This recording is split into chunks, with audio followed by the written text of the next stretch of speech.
Well, good morning, everybody. I had my bike peter out on me, realizing, oh, I need some gas. So we just went and picked up some gas. Luckily, the Navi has a petcock that's got like a little reserve thing, so I could just switch it over to reserve. And that kind of got me hunky-dory. But that kind of leads me into today's video, which is going to be the riding review of my Honda Navi. So yeah, like I mentioned in my previous video, I'm riding on the Honda Navi. 2024 model, try that one more time.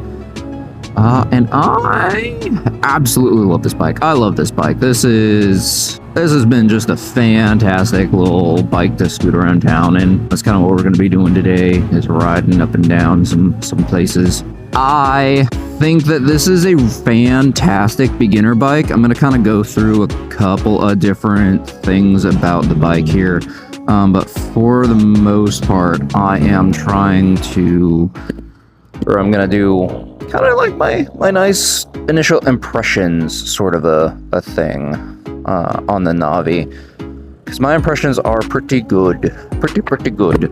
So a little bit of background about my riding real quick though. I have been riding for less than a year at this point. In fact, I think I only have maybe 3-4 months of full legal riding on the streets on my belt here at this point. I did have a second bike. I still have the bike. I haven't sold it yet.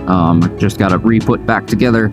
And I'm going to sell my first bike, which was actually a Honda CM400T that I bought from some dude who had chopped it into a cafe racer and kind of did some wacky things with the carburetor. I had the OEM carburetor. I did that classic biker thing of buy a project bike and being like, you know what? I mean, it's not that hard. I mean, it really wasn't. All I had to do was switch out the carburetor. But honestly, even that's been a pain in the butt. I mean, I mentioned in my video, you know, I don't have a lot of time to do video editing and stuff. I don't have a lot of time to fix my bike, and I kind of just wanted to ride my bike. I just didn't want that to become a hassle. I just wanted to be able to ride without worrying about it, because the 400 was really nice, but at a certain point, the single carb system just started cutting out, and I could barely get over like 35 miles an hour, which was a problem, and I was having issues with the shifter and all that. So it all works. It's just me just not fixing up the bike properly. So I'm gonna sell that. But I got this Honda Navi because I was like, look, I'm going super cheap, because I bought that bike for super cheap. It was like $2,000. I kind of wish I had spent less on it, but I mean, the guy was super great, super helpful. It was wonderful. I was glad to just help the dude. But I bought it for like $2,000, and I bought this Honda Navi for like $200 more than that. Literally just a couple $100 more. And so what I'm going to do is I'm going to try to sell that bike and recoup at least maybe most of my money back, hopefully, on that bike. Hopefully I can get at least 50% of that, and then, you know, just finish paying out the rest of the Navi after that. So that's kind of the plan. But I got the Navi because it was cheap. First and foremost, that was like the primary thing. I got it because it was like the cheapest option. Looking at a bunch of new bikes, I mean, you know, I was considering the Grom, of course. I was considering its slightly cheaper cousin, the Z125 from Kawasaki. And, you know, I thought about those because, you know, I could still have the motorcycle experience riding with the shifter and everything like that. And that would have been great. Still kind of have that, but it's not like I wasn't comfortable with the shifter. I actually really enjoyed it, and I think it is one of the biggest parts of enjoying a motorcycle. But I didn't need it, and for the price, you know, when I was considering the Navi and considering how fast like all the bikes go and everything like that, and what I was needing, the Navi just kind of piqued my interest more. I could save about $1,000 or $2,000 more than buying the Kawasaki or the Grom. Definitely the Grom. And I don't know, I liked the idea that this is an automatic bike. For those of you who don't know, I'm gonna do like a second like kind of looking view at the bike, wander around, but I just wanted to ride my bike today, and I might as well do a video while I'm doing it. But it's an automatic transmission. It's got a CVT, continually variable transmission, which is a really cool piece of technology. If you don't really know how that works and you're into engineering stuff and science like I am, I mean, look up how it works. It's kind of cool how it uses like centripetal force to like move rollers and adjust and grip onto the next gear and stuff like that. It's kind of cool. It's really cool. So I recommend doing it. But it's really easy. I mean, all I've got on my right hand here is the throttle, and that's it for this puppy. All I got is the throttle. Then on the left side, you know, you've got an emergency parking brake and stuff. That's all you got. That's all you need on this baby, because she's just super easy to drive. People say, I'm gonna kind of just put out my big opinion about the debate. It's a motorcycle. The Honda Navi is a motorcycle. There's this huge debate between, oh, is it a scooter because it's running on a scooter drivetrain? Is it a motorcycle because you ride it like a motorcycle? It's a motorcycle. I would say it is a motorcycle using an automatic transmission like a scooter. Because I mean, it rides like a bike. It feels like a bike. You know, you sit on it like a bike. You don't have the pass-through seat like a scooter does. You know, so for all intents and purposes, this is a motorcycle. It just happens to be using a different type of like engine system and, well, you know, transmission and everything like that. Which is fine, which is totally fine. It's cool. I mean, because again, like I said, this works, you know, it works really, really well. It's very comfortable. I have it, let's see, my odometer is at 282, so I've had it for 282 miles. We're just gonna kind of do a little bit of a roundabout at the moment. Actually, we're not. We're gonna hop out now. And I really enjoy doing that. The perk for a new rider, I mean, maybe if you've done some research on the Honda Navi and that's why you're here, what people are saying is true. It's like, if you know how to ride a bicycle, you can ride the Navi. It's genuinely just so easy and fun and simple to ride. Simple. And that's kind of what I like. I mean, again, whilst I could do the shifting and everything and not have too much of a problem, my biggest thing was, you know, this is allowing me, since I've never had any riding on a bike experience, to focus on a little bit more of the fundamentals of how to control a bike, because this bike's very control-y. Look at that. Woo! Woo! Woo! She's whippy. You know, do slow maneuvers, and then also learn how to navigate traffic is one of the biggest things. How can you navigate through traffic? Because it is you have to be so much more aware when you're on a bike than you are in a car, because I'm in a car, most instances, especially around town, you know, you get into little fender bender, things like that, you know, you're probably okay, you know, it sucks, it's expensive, it's, you know, there's all that, but a bike, it's like, obviously, you hit the ground and it hurts, and there's a lot more risk of, like, more damage and stuff like that. So you have to be no outlet. Ooh, I might as well go right then.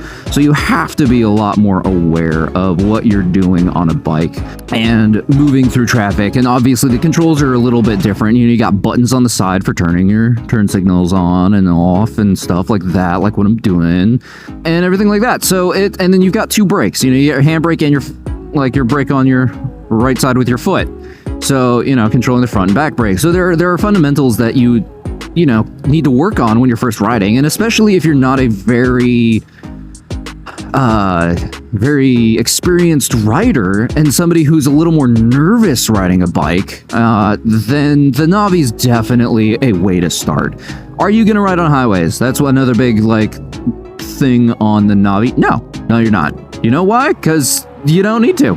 The Navi is not for that. If you need a highway bike, then yeah, obviously get something that can get to highway speeds, that's comfortable. You know, if you're looking on a budget, okay, well, sorry, but you're gonna have to spend more. Maybe find a used bike, you know, for that's closer to the price point you're looking for, that you can use for the highway, but this is not gonna be it. So if you're looking for just like a in-town commuter, or even, you know, I'm gonna try commuting on this, or kind of go on a couple longer trips with this mad girl here when I get a chance, but I'm gonna be taking back roads.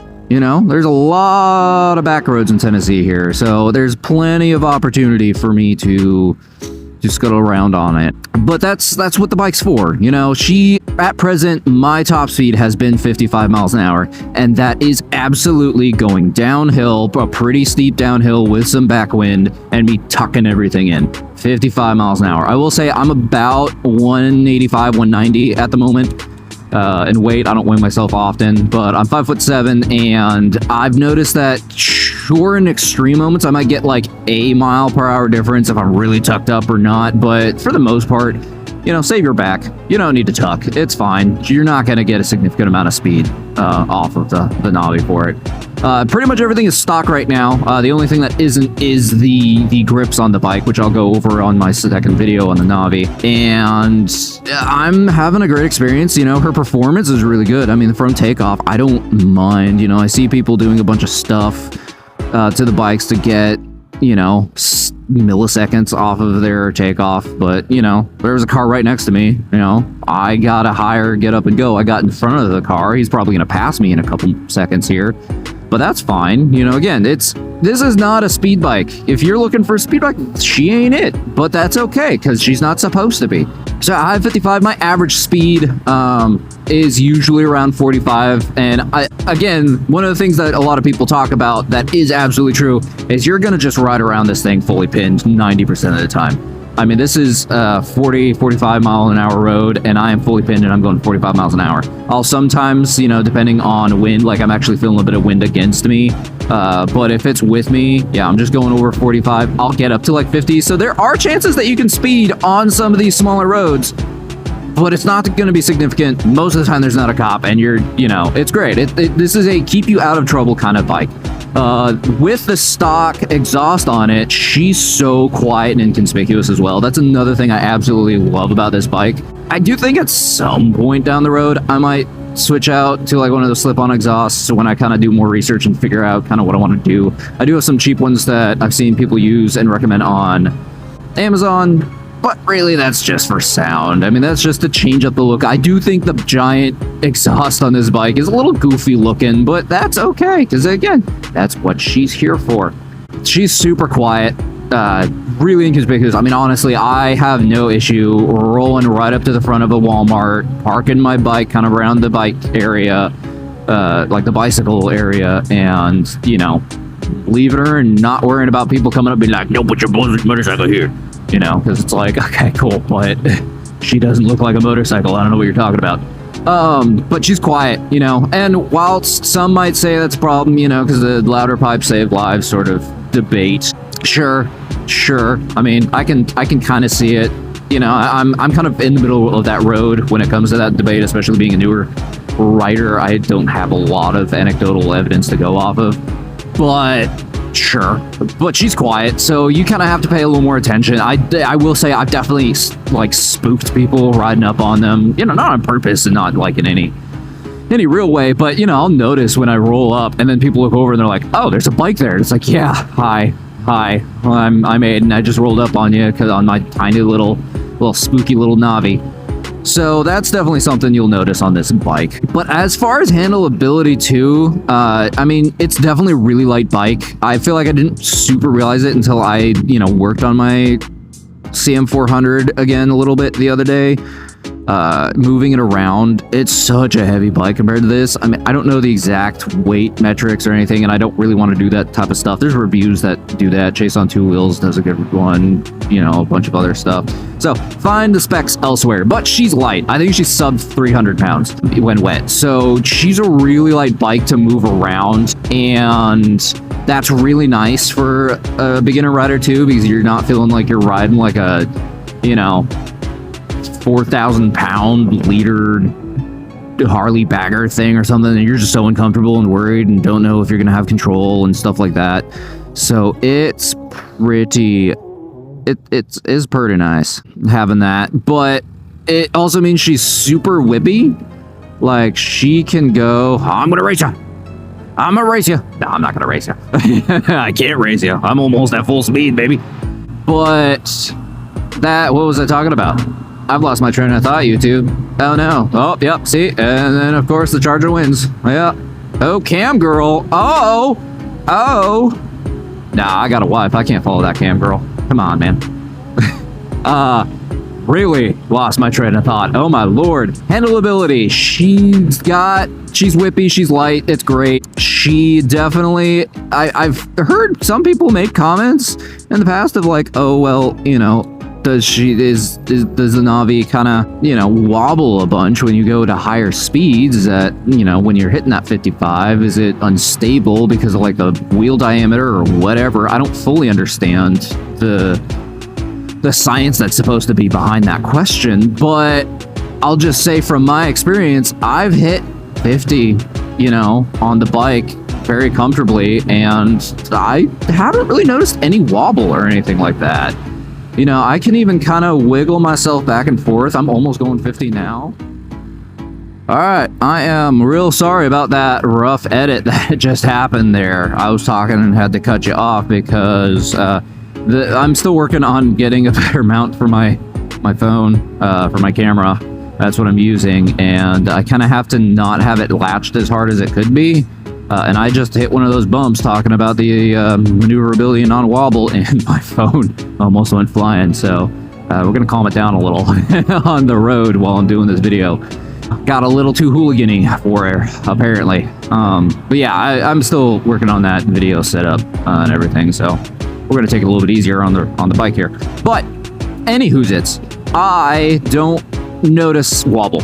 So I think she's pretty safe. Again, you know my weight and size and everything, and kind of what I expect from my bike, for my body. So, you know, I don't know if it changes based on like your weight or things like that. You will feel wind pretty intensely. You will feel wind pretty intensely if there's back in the road. If there's like a strong crosswind and stuff. I haven't hit too many hard points because again, it's not like I'm on highways and stuff, but a couple of the open roads are when it's a especially windy day, she blows you. You'll get blown around a little bit because she's so light and so small, but that's all right. That's all right. Again, know what you're kind of getting into. And that's a big part of riding the Navi, is like, know what you're getting into. I'm sorry, guys, but I'll probably maybe get into it a little bit more in a different video, just because this one's going a little long and everything too. But, you know, it's like, know what you're buying and why you're buying it. I'm not saying you can't buy the Navi because it's a cheap bike and you want to, like, if you had like a $5,000 budget and you want to buy a stupid cheap bike just to tinker, and you want to spend most of your money on tools and, you know, the items that you're adding to tinker, then by all means get a Navi and do it, and add a bunch of expensive stuff, because that's what you want to do. That's what you're going out of your way for. If you're like me and you're trying to be on a budget and you're not wanting to spend a lot on a bike, well, then you should really consider why you're purchasing the bike. You know, I'm not gonna be, you know, I talked about the exhaust. I'm talking a $35 exhaust. If I'm gonna change that, you know, I might add rollers for a little bit more responsiveness, but beyond that, I don't really care. Like, there's not a bunch of expensive stuff. The most I've spent money on this bike is for my grips, and I got a couple little like saddle bags just to be able to help carry stuff more. You know, that's it. And so far, I think that's cost me $35, $40, something like that. Not a lot of money, because that's what I'm going for, and that's kind of what the Navi is built for. It's a budget. So I don't fully understand the people. Again, unless you're going out of your way and like that is what you want to do, that's fine. But if you're like, oh, get it because it's cheap, and then people are like, it's cheap, but you want more performance out of it, even though it's like, it's not a performance bike. And then they say like, okay, well, I've now put, you know, people are putting Yoshimura like exhausts on their bike, and I've seen like people do huge custom jobs and stuff like that, you know, it seems like their biggest thing is performance. And it's like, bro, I mean, I get it, but like, so if you're wanting to tinker, but if you're trying to do that on a budget and you're saying you're buying stuff, then I'm sorry, but you're not on a budget. I'm sorry, but you're just not, because if you're spending $500+, I mean, because that exhaust that is so popular, it's like $500. If you're doing that plus a bunch, you know, you're already spending almost 50% the cost of your bike anyway. So it's like, just buy something with better performance, especially when it's all performance mods, like switching out the clutch and everything, or not the clutch, but I guess the transmission and everything, how it works, variable and all that. Like, yeah, if you're switching all that stuff out and that's all, it's not even like a aesthetic. Because for me, I'm pretty much anything I'm doing is mostly just an aesthetic because I just want to change the aesthetics. You know, I don't care about the performance. Anyway, this has just turned into a long rant about that. I do intend on making a different video. I've seen somebody who also like talked about that on their bike and kind of has a more reasonable take on things too. Did a really good job. Sorry, man, I don't remember what your channel was called or your video, but this guy did a really good review talking about that as well. So I might kind of speak up to that as well. But that's what you're getting from the Navi. Again, I'm fully pinned, going 45 on this, you know, little bit more open back road kind of thing, and it's, you know, I'm fully pinned. I'm having a good time. I'm comfortable. The seat is one of those things that I am going to spend on updating. I just noticed it here. I think I'm going to get one of those cheeky seats. One, because they look classy as all heck. They look real nice, but also I'll probably get mine with the added cushioning on it and everything too. Just to make it a little more comfortable. Like, the seat's pretty comfortable. I think after maybe a couple hours of riding, like if you are using this for a longer commute or, you know, you want to try going on a road trip on this or things like that, you might start getting a little uncomfortable. I mean, I've already been on this bike for about the same time as I've been filming, about 23 minutes here. And my tushy's a little numb. It's a little uncomfortable. It's not bad. Again, you could get away with it, but that's kind of my experience. But otherwise, I mean, I'm loving it. I'm at 290 miles now, so I'm not quite up to that first recommended oil change yet. I might do it a little bit sooner, just cause. What's up, brother? Because I don't, you know, I want to keep good care of my bike too. That's the thing, you know. I keep her in the garage, and I'm going to do my oil changes and everything myself, which is great because she does have the center stand. The Navi does come with a center stand, so if you are looking to do your own maintenance and stuff, you don't even have to buy another, like, bike stand because she's got it. You know, you can already do a bunch of stuff yourself without having to buy another piece of equipment. So I really like that. That's a really enjoyable thing. What else do I have to say? I mean, I guess, again, this is kind of my saddleback review of it, and obviously we're riding the Navi right now. I'm enjoying her. I really do. So I guess, okay, final thoughts. If I were recommending this bike, I definitely would say if you're not taking your rides seriously, if you're just wanting a super cheap, super simple budget commuter, and you're not planning on going on highways, and or maybe you're a newer rider who's feeling a little nervous, get the Navi. Get the Navi for sure. I absolutely love the Navi. I cannot preach about how great the Navi's experience has been. Hello, truck. Big truck. And it's just, I am loving it. She's great. This is definitely, I was thinking, you know, kind of like the way I do my firearms and stuff, where I'll sell, you know, a previous one to get a newer upgraded one or something like that and kind of cut the costs. I was thinking about doing that with the bikes. I don't know if I'm going to do that with this one. I like the Navi so much, I'm going to keep it. And then at some point, if my wife, you know, when we're closer to retirement and if she wants to try riding or things like that, this is the perfect starter bike. It really keeps everybody out of trouble too. That's kind of the thing.